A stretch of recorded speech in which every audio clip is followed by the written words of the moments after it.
Students, how are you all? I hope you all are good. Students, आज हम पढ़ने वाले हैं chapter 14th name as biomolecule of your 12th class, right? So students, अगर हम biomolecules की बात करते हैं तो biomolecules are the complex organic compound, मतलब ये बल्कि ऑर्गेनिक कंपाउंड्स हैं, ठीक है? बड़े ऑर्गेनिक कंपाउंड्स हैं जिनके स्ट्रक्चर बहुत कॉम्प्लेक्स हैं, ठीक है? और अगर हम इनकी इंपॉर्टेंस की बात करें तो ये फॉर्म करते हैं basis of life. It means हमारी बॉडी में जो भी रिएक्शंस हो रही है वो बायोमोलिक्यूल की वजह से ही हो रही है, ठीक है? इसके लिए हम इनको क्या कहते हैं, biomolecules build up all the living system. जो बायोमोलिक्यूल है बेसिक यूनिट है जो लिविंग सिस्टम को बनाती है, ठीक है? और ये रिस्पॉन्सिबल है for the growth, maintenance and the ability to reproduce. मतलब हम ये कह सकते हैं कि बायोमोलिक्यूल्स का मेजर रोल है लिविंग ऑर्गेनिजम्स के अंदर। जैसे अगर हम बात करते हैं लिविंग ऑर्गेनिज्म की, तो लिविंग ऑर्गेनिज्म जो है वो बने हुए हैं ऑर्गन्स के, मतलब group of organs combine together to form a living organism, right? Now ये जो ऑर्गन्स हैं, अगर इसके हम और बेसिक में जाएं तो ये बने हुए होते हैं टिश्यू के। It means group of tissues combine together to form organ, ठीक है? किसी एक ऑर्गन को बनाने के लिए ग्रुप ऑफ टिश्यूज काम आते हैं। अगर हम टिश्यूज के बेसिक में जाए और स्मॉलेस्ट यूनिट पे, तो टिश्यूज जो हैं वो सेल्स के बने हुए हैं, ठीक है? तो सेल्स कंबाइन होकर क्या बनाते हैं, टिश्यू। अगर हम सेल्स की भी बेसिक यूनिट पे जाए तो जो ऑर्गेनल्स होते हैं वो क्या बनाते हैं, सेल्स बनाते हैं। उसकी भी अगर हम ऑर्गेनल्स की भी बेसिक यूनिट पे जाए तो हम क्या बोलेंगे, बायोमोलिक्यूल्स जो हैं वो ऑर्गेनिक बनाते हैं। इसका मतलब हम क्या बोल सकते हैं कि जो बायोमोलिक्यूल्स हैं वो सबसे बेसिक यूनिट है लिविंग ऑर्गेनिज्म के पीछे, ठीक है? So it is a basic unit, building block of the living organism, ठीक है? अगर हम बायोमोलिक्यूल्स के एग्जाम्पल्स की बात करें तो उसके अंदर वेरियस एग्जाम्पल्स आते हैं for carbohydrate, protein, enzyme, nucleic acid, lipids, hormone etcetera. So these all are the examples of biomolecules और इन्हीं की स्टडी इस चैप्टर में हम करने वाले हैं। Now the branch in which we study about the biomolecules, या फिर जो भी रिएक्शन लिविंग ऑर्गेनिज्म में हो रही है उसको हम बोलते हैं biochemistry. So biochemistry is a branch of chemistry which deals with the what goes with in the living system. Living system में जो कुछ भी हो रहा है उसकी जब हम स्टडी करते हैं तो उसको हम क्या बोलते हैं, bio chemistry. So students, in simple words I can say that biomolecules are the complex organic compounds and these are the basic of life. All the biochemical reactions involve the biomolecules, ठीक है? तो biomolecules जो होते हैं biochemical reaction में involve भी होते हैं और help भी करते हैं। For example हम enzyme की बात करें तो, ठीक है? तो ये हो गया है बेसिक इंट्रोडक्शन ऑफ बायोमोलिक्यूल्स। तो अब हम सबसे पहले जो पढ़ने वाले हैं, we are going to study about the carbohydrates. So let's see about the carbohydrates.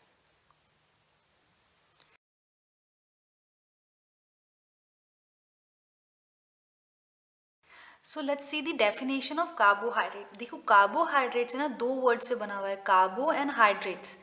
So hydrates means water, ठीक है? तो अगर हम इसकी डेफिनेशन बनाएं तो कार्बोहाइड्रेट की जो ओल्ड डेफिनेशन है वो है कि carbohydrates are the hydrates of carbon, they are hydrates of carbon. और ओल्ड डेफिनेशन ये कहती है इनको फॉलो करना होगा एक फॉर्मूला जो कि है CX होल H2O Y, ठीक है? अगर कोई भी कंपाउंड इस फॉर्मूले को फॉलो करता है तो वो क्या होगा, कार्बोहाइड्रेट होगा ओल्ड डेफिनेशन के हिसाब से।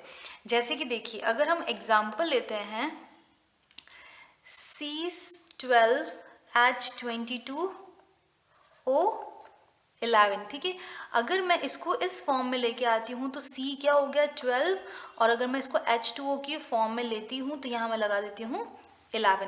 तो ये इस फॉर्मूले को फॉलो कर रहा है, ठीक है? ये जो सुक्रोज है ये इस पर्टिकुलर फॉर्मूले को क्या कर रहा है, फॉलो कर रहा है, ठीक है? इसका मतलब ये क्या होना चाहिए, कार्बोहाइड्रेट। तो यस, ये कार्बोहाइड्रेट है, सुक्रोज इज अ कार्बोहाइड्रेट। इसी तरीके से अगर हम ग्लूकोज या फ्रक्टोज की बात करते हैं तो देखो क्या होगा, C6H12O6, ठीक है? चाहे ग्लूकोज हो चाहे फ्रक्टोज हो। अब इस केस में अगर हम इसको करते हैं इस फॉर्म में तो ये जगह C6H2O यहाँ मैं लगा देती हूँ 6। अगेन ये जो फॉर्मूला है, अब मैं इसको चाहूँ तो इस पर्टिकुलर फॉर्मूले के बेस पे इसको सेट कर सकती हूँ। अगेन ये क्या है, हमारे पास में एक कार्बोहाइड्रेट है, लेकिन ये जो ओल्ड डेफिनेशन है और ये जो फॉर्मूला है हर एक कंपाउंड पे फॉलो अप नहीं हो पा रहा था।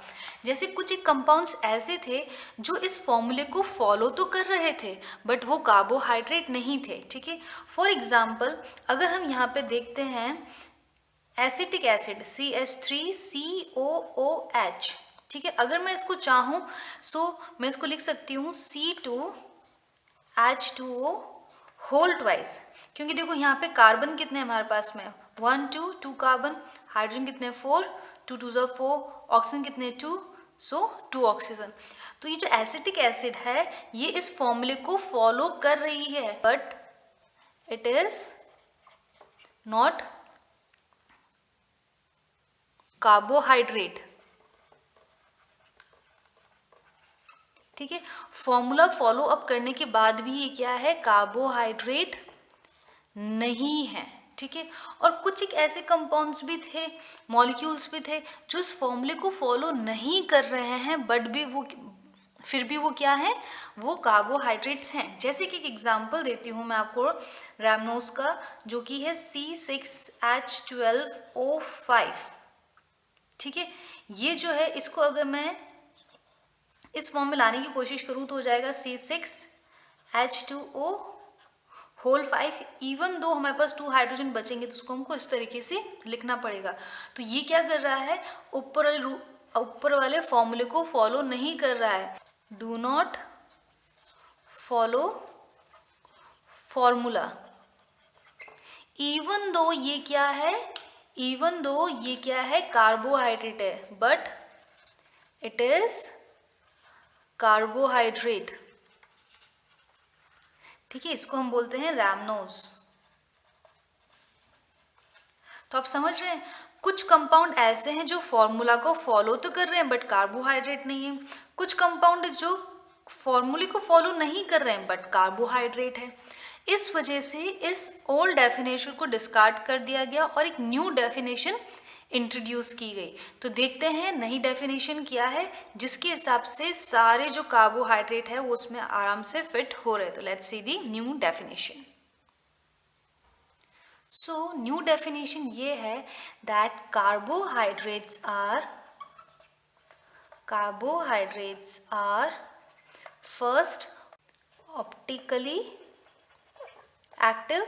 ऑप्टिकली एक्टिव का मतलब ये है PPL that is plane polarised light in carbohydrate के थ्रू पास होती है तो वो क्या हो जाती है, या तो क्लॉकवाइज रोटेट हो जाती है या फिर एंटी क्लॉकवाइज रोटेट हो जाती है, ठीक है। तो ये क्या होते हैं, ऑप्टिकली एक्टिव कंपाउंड्स होते हैं, इनके पास कायरल कार्बन्स होते हैं, ठीक है, जो हम ऑलरेडी हेलो एल्केन्स में पढ़ चुके हैं। उसके बाद सेकेंड पॉइंट क्या इंपॉर्टेंट है कि ये क्या होते हैं, पॉलीहाइड्रोऑक्सी ग्रुप्स इनके अंदर होते हैं। हाइड्रोऑक्सी मतलब OH ग्रुप, तो इनके पास मोर देन 1 OH ग्रुप होते हैं, ठीक है। तो इनके पास पॉलीहाइड्रोऑक्सी मतलब मैनी, हाइड्रोऑक्सी मतलब OH, तो इनके पास बहुत सारे OH ग्रुप्स होते हैं। और थर्ड पॉइंट, ये या तो एल्डिहाइड होंगे, इनके पास जो मेन फंक्शनल ग्रुप है वो या तो एल्डिहाइड होगा या फिर कीटोन होगा। तो अब डेफिनेशन हम कंक्लूड कर सकते हैं, carbohydrates are optically active polyhydroxy aldehydes और कीटोन्स, ठीक है। अगर आप इन पूरे को तीनों को पॉइंट्स को कंबाइन करेंगे तो आपको डेफिनेशन मिल जाएगी। नाउ नेक्स्ट हम ये बोल सकते हैं, या फिर कार्बोहाइड्रेट वो कंपाउंड्स हैं जो प्रोड्यूस करते हैं पॉलीहाइड्रोऑक्सी एल्डिहाइड और कीटोन ऑन हाइड्रोलाइसिस। उनका जब हम हाइड्रोलाइसिस करेंगे तब क्या करेंगे, वो पॉलीहाइड्रोऑक्सी एल्डिहाइड या कीटोन का फॉर्मेशन करेंगे जो क्या होंगे, ऑप्टिकली एक्टिव। तो हम इसकी नेक्स्ट डेफिनेशन ये भी लिख सकते हैं, और सच compounds which produce these on hydrolysis, ठीक है। वो क्या करते हैं, अगर कोई कंपाउंड को अगर हम हाइड्रोलाइसिस कराते हैं तो वो पॉलीहाइड्रोऑक्सी एल्डिहाइड कीटोन बनाते हैं जो कि क्या हो, ऑप्टिकली एक्टिव। तो ऐसे कंपाउंड को भी हम क्या बोलते हैं, हम बोलते हैं कार्बोहाइड्रेट्स। ठीक,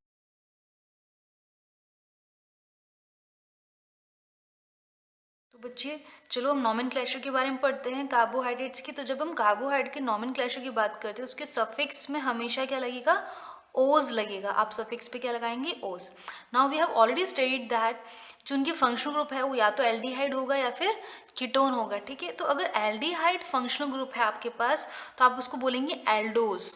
you will say that carbohydrate as aldose. ठीक है, और एल्डोज के अंदर जो CHO हमारा फंक्शनल ग्रुप है वो हमेशा टर्मिनेटिंग ग्रुप होगा, मतलब एंड पॉइंट पे होगा मेन चेन के। ठीक है, तो ये क्या है, एक टर्मिनेटिंग ग्रुप है। लेकिन अगर हम कीटोन की बात करते हैं तो हम जानते हैं कीटोन के दोनों साइड पे क्या होता है, कार्बन होता है। जो कार्बोनिल है उसके दोनों साइड पे क्या होता है, कार्बन।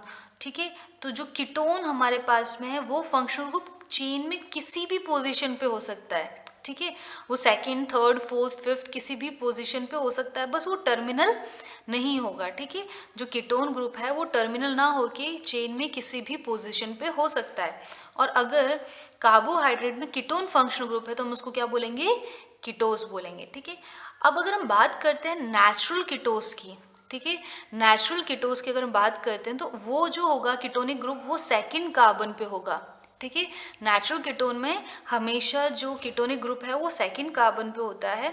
अगर सिंथेटिक है तो वो थर्ड कार्बन पे भी हो सकता है, फोर्थ पे भी एंड फिफ्थ पे भी। ठीक है, तो इस तरीके से डिपेंड करता है, बट नेचुरली वो जो हम देखते हैं कीटोस ग्रुप, तो जो कीटोन है वो सेकंड कार्बन पे होता है। तो इन शॉर्ट हम ये बोल सकते हैं कि कार्बोहाइड्रेट में हमेशा हम सफिक्स क्या लगाते हैं, ओज। उसमें दो फंक्शनल ग्रुप है, एल्डिहाइड एंड कीटोन। तो एल्डिहाइड को हम बोलते हैं एल्डोज एंड कीटोन को हम बोलते हैं कीटोस। तो चलो अब इनकी नंबरिंग के हिसाब से, that is number of carbon के हिसाब से हम इनका नॉमेनक्लेचर करते हैं। सो सी, अगर नंबर ऑफ कार्बन एटम 3 है, ठीक है, और उसमें फंक्शनल ग्रुप एल्डिहाइड है तो हम उसको बोलेंगे एल्डो ट्राई ओस।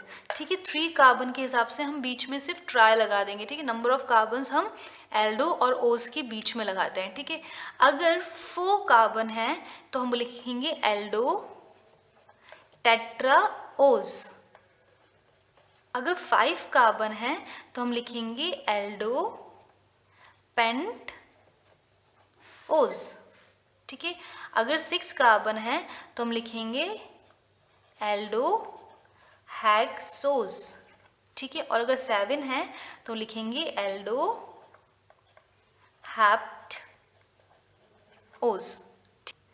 तो देख लिए, अगर फंक्शनल ग्रुप हमारे पास कीटोस है, ठीक है, तो अगर 3 कार्बन है उसके अंदर तो हम लिखेंगे कीटो ट्राई ओस। ठीक है, तो लिखेंगे हम कीटो, कितने कार्बन है, 3, तो ट्राई एंड ओस। ठीक है, अगर 4 कार्बन है तो फिर से कीटो टेट्रा का हो जाएगा टेट्रोस।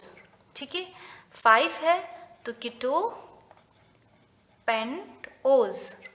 अगर 6 है तो कीटो हेक्स ओस। अगर 7 है तो कीटो हैप्ट ओस। ठीक है, तो अगर आपने नोटिस किया हो तो हम एल्डो और ओस के बीच में नंबर ऑफ कार्बन को रिप्रेजेंट कर रहे हैं, उसी तरह से यहाँ पे भी कीटो और ओस के बीच में हम नंबर ऑफ कार्बन को रिप्रेजेंट कर रहे हैं। तो इस तरीके से आपको नॉमेनक्लेचर करना होता है। ठीक है, so this is all about the nomenclature. तो अब हम चलते हैं क्लासिफिकेशन की तरफ।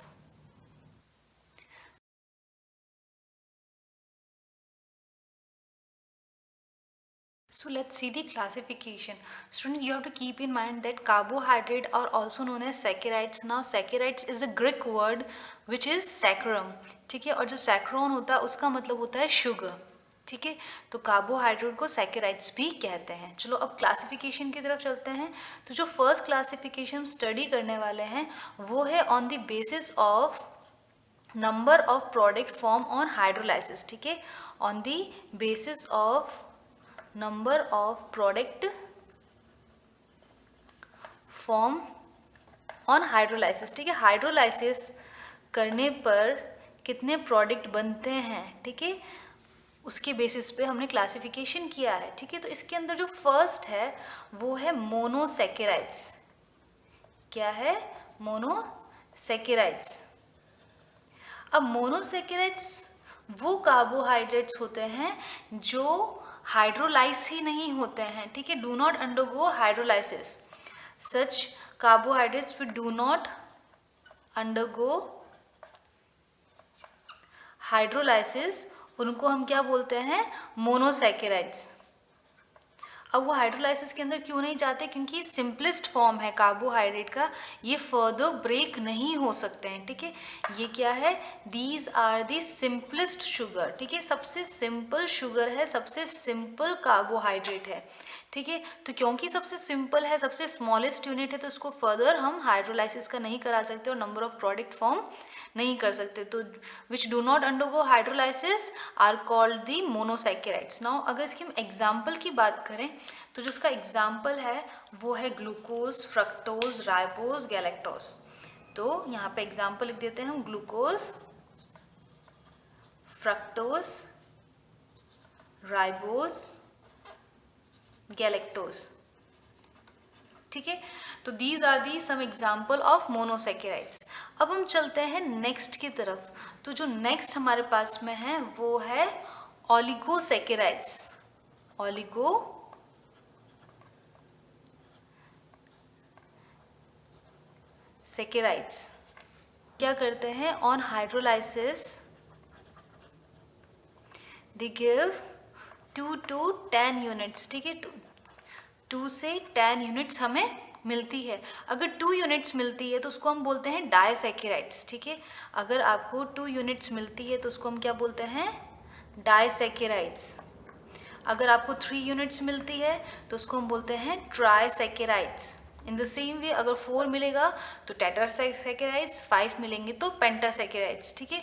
तो जितने नंबर ऑफ प्रोडक्ट्स मिलते हैं उसके हिसाब से हम उसको नेम कर देते हैं। अगर 2 प्रोडक्ट मिल रहे हैं, आपको 2 मोनोसैकेराइड्स मिल रहे हैं तो आप बोलेंगे डाइसैकेराइड्स। अगर आपको 3 मोनोसैकेराइड्स मिल रहे हैं एज अ प्रोडक्ट तो आप बोलेंगे ट्राइसैकेराइड्स। अगर आपको 4 मोनोसैकेराइड्स मिल रहे हैं तो आप बोलेंगे टेट्रासैकेराइड्स। जैसे कि एग्जाम्पल ले लेते हैं, फॉर एग्जाम्पल मैं डाइसैकेराइड का एक एग्जाम्पल ले लेती हूँ जो कि है सुक्रोज। तो हम ले लेते हैं C12H22O11, ठीक है, ये हमारे पास में है सुक्रोज। इसका जब हम हाइड्रोलाइसिस करवाते हैं in the presence of acid और इन्वर्टेज एंजाइम, ठीक है, तो ये क्या बनाएगा, ये बनाएगा C6H12O6 प्लस C6H12O6। अब दोनों के मॉलिक्यूलर फॉर्मूला सेम है, लेकिन ये एक तो है हमारे पास में ग्लूकोज, दूसरा है हमारे पास फ्रक्टोज। तो आप देख लीजिए इसने क्या किया है, 2 मोनोसैकेराइड्स बनाए। क्योंकि इसने 2 मोनोसैकेराइड्स बनाए हैं ऑन हाइड्रोलाइसिस, इसके लिए हम इसको क्या कहते हैं, it is known as disaccharides. I hope आपको अब समझ में आ गया होगा, ठीक है। तो ऑन हाइड्रोलाइसिस 2 से अगर 10 यूनिट्स बनती है तो उसको हम क्या बोलते हैं, ओलिगोसैकेराइड्स। उसके अंदर भी अगर आप और स्पेसिफाई करें तो अगर 2 प्रोडक्ट्स बन रहे हैं एज अ मोनोसैकेराइड्स तो आप उनको बोलेंगे डाइसैकेराइड्स, और अगर 3 प्रोडक्ट बन रहे हैं एज अ मोनोसैकेराइड्स तो आप उसको बोलेंगे ट्राइसैकेराइड्स एंड सो ऑन, ठीक है। तो अगर हम इनके एग्जाम्पल्स की बात करते हैं, ठीक है, तो इनके जो एग्जाम्पल है, some of the examples are sucrose, then you can take maltose, lactose, ठीक है, रैफिनोज,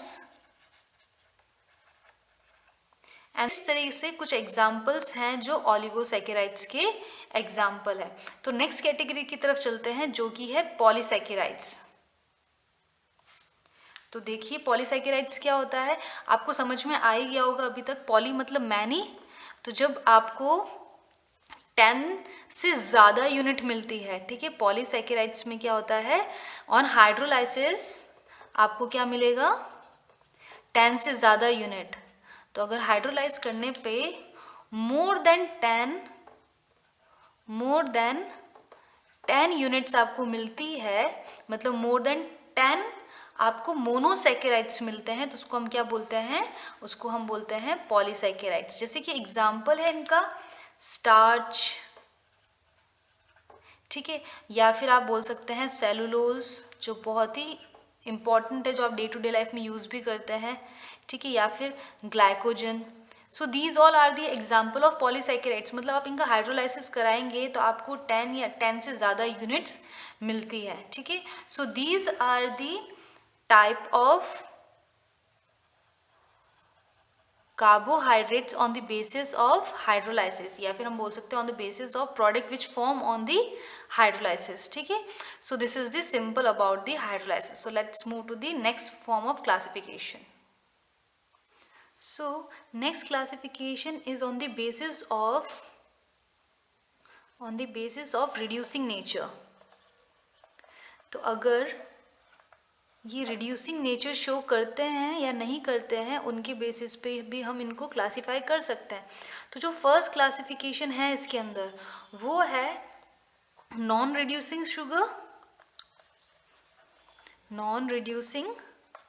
शुगर, और जो दूसरा है उसको हम बोलते हैं रिड्यूसिंग शुगर, ठीक है.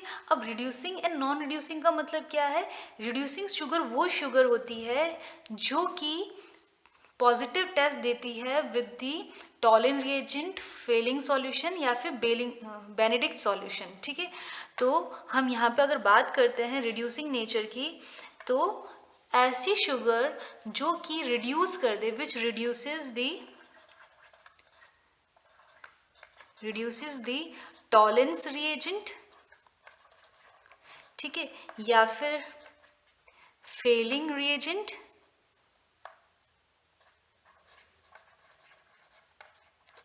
और बेनेडिक्ट सॉल्यूशन. अगर कोई शुगर इन तीनों को क्या कर दे, रिड्यूस्ड कर दे, तो उस केस में उन शुगर को हम बोलेंगे रिड्यूसिंग शुगर, ठीक है. उनको क्या कहा जाएगा? रिड्यूसिंग शुगर कहा जाएगा. अगर कोई जो कार्बोहाइड्रेट है वो टॉलिन, फेलिंग और बेनेडिक्ट के सॉल्यूशन को, रिएजेंट को रिड्यूस नहीं करता है, तो वो क्या होगा? नॉन रिड्यूसिंग शुगर होगा, ठीक है. अब सबसे इंपॉर्टेंट बात हम यहाँ पे नोटिस करते हैं कि अगर हम रिड्यूसिंग शुगर की बात करते हैं तो इसके पास क्या होना चाहिए? इसके पास में फ्री CHO ग्रुप होना चाहिए या फिर फ्री CO ग्रुप होना चाहिए, ठीक है. अगर आपके पास में फ्री CHO ग्रुप है या फ्री CO ग्रुप है, ठीक है, या फिर आप बोल सकते हैं अगर साइक्लिक फॉर्म में है, ठीक है, अगर साइक्लिक फॉर्म में है, उसके अंदर अगर उसके पास में हेमी एसिटल हो और हेमी कीटल ग्रुप हो, तो उस केस में, ठीक है, अगर हेमी एसिटल हो या फिर हेमी कीटल ग्रुप हो, तो उस केस में वो क्या करेगा? रिड्यूसिंग नेचर शो करेगा, मतलब रिड्यूसिंग शुगर की तरह बिहेव करेगा. तो सबसे इंपॉर्टेंट बात है कि रिड्यूसिंग नेचर होने का मतलब क्या होता है? रिड्यूसिंग नेचर होने का मतलब ये होता है कि वो इन तीन सॉल्यूशंस को क्या कर दे? रिड्यूस कर दे. तो जो शुगर इन तीन सॉल्यूशन को रिड्यूस कर सकती है उसको हम बोलते हैं रिड्यूसिंग शुगर, और जो इन तीन को रिड्यूस नहीं कर सकते उसको हम बोलते हैं non reducing sugar.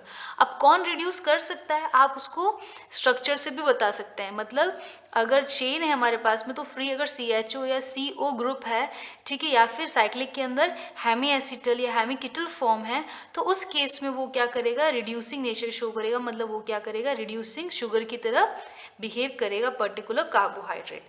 Now example की अगर हम बात करते हैं, तो अगर हम इसमें बात करते हैं नॉन रिड्यूसिंग की, तो इसके अंदर एक डाइसैकेराइड्स है जो कि है सुक्रोज, ठीक है. सुक्रोज जो है ये नॉन रिड्यूसिंग शुगर है, ठीक है. उसके अलावा पॉलीसैकेराइड्स के अंदर हम बात करें तो जैसे कि स्टार्च, सेलुलोज, ठीक है, ये क्या है? नॉन रिड्यूसिंग शुगर है. लेकिन रिड्यूसिंग के अंदर सारे मोनोसैकेराइड्स आते हैं, ऑल मोनोसैकेराइड्स, जितने भी मोनोसैकेराइड्स है, जैसे कि हम बात करते हैं ग्लूकोज की, फ्रक्टोज की, ठीक है. तो जितनी भी हमारे पास में मोनोसैकेराइड्स हैं वो क्या है? नॉन रिड्यूसिंग शुगर है. Even all disaccharides are also all disaccharides are also reducing sugar. जैसे कि एग्जाम्पल हम देते हैं डाइसैकेराइड्स के लिए माल्टोज, लैक्टोज, ठीक है.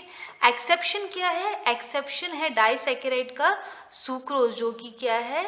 नॉन रिड्यूसिंग शुगर, ठीक है. ये क्या है? डाइसैकेराइड है, ठीक है, और ये क्या है? पॉलीसैकेराइड्स हैं. तो सिर्फ एक ही सैकेराइड है जो कि सुक्रोज है, जो क्या है, नॉन रिड्यूसिंग है, ठीक है। उसके अलावा जितने भी डाइसैकेराइड्स हैं वो क्या होते हैं, रिड्यूसिंग शुगर होते हैं, ठीक है। So all monosaccharides are the reducing sugar and all disaccharides are also reducing sugar except sucrose, and all polysaccharides are the non reducing sugar, ठीक है। तो सारे मोनोसैकेराइड्स क्या है हमारे पास में, रिड्यूसिंग, ऑल पॉलीसैकेराइड्स क्या है, नॉन रिड्यूसिंग, सारे डाइसैकेराइड्स क्या है, रिड्यूसिंग एक्सेप्ट वन, जो क्या है नॉन रिड्यूसिंग शुगर में आता है, डाइसैकेराइड्स, ठीक है। तो कंफ्यूजन नहीं होना चाहिए, इसके ऊपर जो क्वेश्चन पूछा जाता है इसी बेस पे पूछा जाता है कि रिड्यूसिंग शुगर क्या होती है, वो इनको रिड्यूस कर देती है।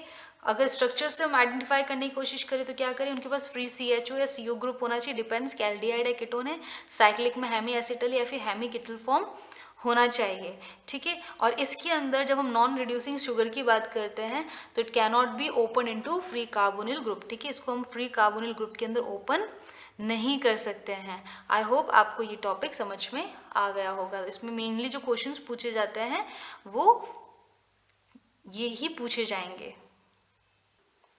Now the third classification in the basis of sweetness, ठीक है। हम स्वीटनेस की बेसिस पे भी क्लासीफाई कर सकते हैं कि उनमें टेस्ट कैसा है। तो ऑन दी बेसिस ऑफ